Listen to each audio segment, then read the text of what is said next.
ಕುರ್ಚಿ ಗುದ್ದಾಟದ ಮಧ್ಯೆ ಒಪ್ಪಂದದ ಬಾಂಬ್ ಸಿಡಿಸಿದ್ದಾರೆ ಡಿಕೆ ಶಿವಕುಮಾರ್. 5-6 ಜನರ ಮಧ್ಯದ ಗುಟ್ಟಿನ ವ್ಯವಹಾರವನ್ನ ಡಿಸಿಎಂ ಬಿಚ್ಚಿಟ್ಟಿದ್ದಾರೆ.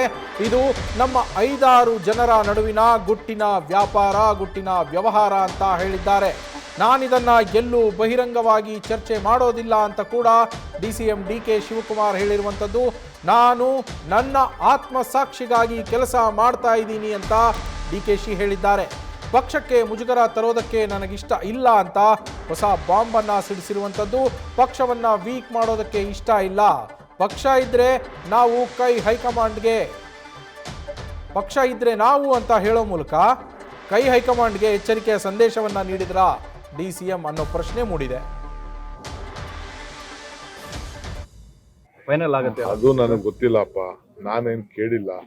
ನನಗೆ ಚೀಫ್ ಮಿನಿಸ್ಟರ್ ಮಾಡಿ ಅಂತಲೂ ನಾನು ಇದು ನಮ್ಮ 5-6 ಜನದ ಗುಟ್ಟಿನ ವ್ಯಾಪಾರ. ನಾನು ಇದನ್ನ ಬೈರೋಂಗ ನಾನು ಮಾತಾಡೋದು. ನಾನು ನಂಬಿರೋದು ನಮ್ಮ ಆತ್ಮಸಾಕ್ಷಿ. ನಮ್ಮ ಆತ್ಮಸಾಕ್ಷಿಲಿ ನಾವೆಲ್ಲ ಕೆಲಸ ಮಾಡಬೇಕು. ನನಗೆ ಪಕ್ಷಕ್ಕೆ ಯಾವ ಥರದ ಮುಜುಗರ ತರಕ್ಕೂ ನಂಗೆ ಇಷ್ಟ ಇಲ್ಲ. ಪಕ್ಷನ ವೀಕ್ ಮಾಡೋಕ್ಕೂ ನಂಗೆ ಇಷ್ಟ ಇಲ್ಲ. ಪಕ್ಷ ಇದ್ರೆ ನಾವು, ಕಾರ್ಯಕರ್ತರಿದ್ರೆ ನಾವು. ಸೊ ನಮ್ಮ ನಾಯಕರುಗಳು, ನಮ್ಮ CM ಹೇಳಿದ್ದಾರೆ, ಅವರು ಹಿರಿಯರು, ಅವ್ರು ನಮ್ಮ ಪಕ್ಷಕ್ಕೆ ಒಂದು ದೊಡ್ಡ ಆಸ್ತಿ. ಅವ್ರಿಗೂ ನಾವು 7.5 ವರ್ಷ ಈಗಾಗಲೇ ಮುಗಿಸಿದ್ದಾರೆ. ಇನ್ನು ನೆಕ್ಸ್ಟ್ ಬಜೆಟು ಮಂಡಿಸ್ತೀನಿ ಅಂತ ಹೇಳ್ತಾರೆ. ಬಹಳ ಸಂತೋಷ. ಅಪೋಸಿಷನ್ ಲೀಡರ್ ಆಗಿದ್ದಾರೆ, ಅವರು ದುಡಿದಿದ್ದಾರೆ, ಅವರು ಪಕ್ಷ ಕಟ್ಟಿದ್ದಾರೆ.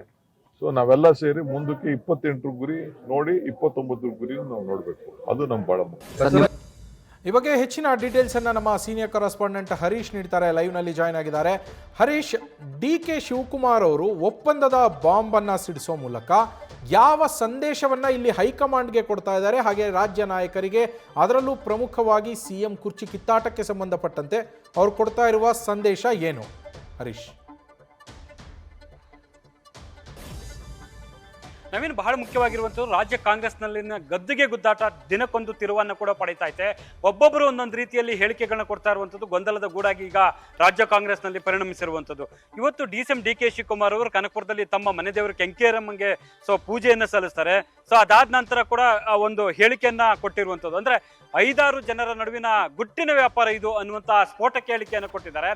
ಅಂದ್ರೆ ಹಲವು ದಿನಗಳಿಂದಲೂ ಕೂಡ ಚರ್ಚೆ ಆಗ್ತಾ ಇರುವಂಥದ್ದು ಅಧಿಕಾರ ಹಂಚಿಕೆ ಆಗಿದೆ ಅನ್ನುವಂಥ ಮಾತನ್ನ DK ಶಿವಕುಮಾರ್ ಅವರು ಈ ಹಿಂದೆ ಹಲವು ತಿಂಗಳ ಹಿಂದೆ ಕೂಡ ಹೇಳಿದ್ರು. ಅದಾದ ನಂತರ ಸಾಕಷ್ಟು ಬೆಳವಣಿಗೆಗಳು ಕೂಡ ಕಾಂಗ್ರೆಸ್ನಲ್ಲಿ ಆಗ್ತಾ ಇದೆ. ಈಗ ಅವರು ನೇರವಾಗಿ 5-6 ಜನರ ನಡುವಿನ ಗುಟ್ಟಿನ ವ್ಯಾಪಾರ ಅಂತ ಹೇಳುವ ಮೂಲಕ ಈಗ ಅದನ್ನು ಜೀವಂತವಾಗಿ ಇಡುವಂತ ಒಂದು ಪ್ರಯತ್ನಕ್ಕೆ ಮುಂದಾಗಿದ್ದಾರೆ ಅನ್ನುವಂಥದ್ದು ಕೂಡ ಗೊತ್ತಾಗ್ತಿದೆ. ಅಂದ್ರೆ ನಾನು ಕಾಂಗ್ರೆಸ್ಗೆ ಡ್ಯಾಮೇಜ್ ಮಾಡೋದಕ್ಕೆ ಮುಂದಾಗೋದಿಲ್ಲ, ಅಂದ್ರೆ ಪಕ್ಷ ಮತ್ತೆ ಸರ್ಕಾರಕ್ಕೆ ಯಾವುದೇ ಕಾರಣಕ್ಕೂ ಡ್ಯಾಮೇಜ್ ಆಗೋ ರೀತಿಯಲ್ಲಿ ಕೂಡ ನಾನು ವರ್ತಿಸೋದಿಲ್ಲ. ಅಂದ್ರೆ ನನ್ನ ಆತ್ಮಸಾಕ್ಷಿಯಾಗಿ ನಾನು ಕೆಲಸ ಮಾಡ್ತೇನೆ, ಹಾಗಾಗಿ ಪಕ್ಷ ನನಗೆ ಬಹಳ ಮುಖ್ಯ ಅನ್ನುವಂತ ಮಾತನ್ನ ಹೇಳುವುದರ ಜೊತೆಗೆ ಪರೋಕ್ಷವಾಗಿ CM ಸಿದ್ದರಾಮಯ್ಯ ಅವರಿಗೆ ಕೂಡ ಕೌಂಟರ್ ಅನ್ನು ಕೊಟ್ಟಿರುವಂತ ಕೂಡ ಕಾಣ್ತಾ ಇದ್ವಿ. ಅಂದ್ರೆ CM ಸಿದ್ದರಾಮಯ್ಯ ಅವರು 7.5 ವರ್ಷಗಳ ಕಾಲ ರಾಜ್ಯದ ಮುಖ್ಯಮಂತ್ರಿ ಆಗಿದ್ದಾರೆ, ವಿರೋಧ ಪಕ್ಷದ ನಾಯಕರಾಗಿಯೂ ಕೆಲಸ ಮಾಡಿದ್ದಾರೆ.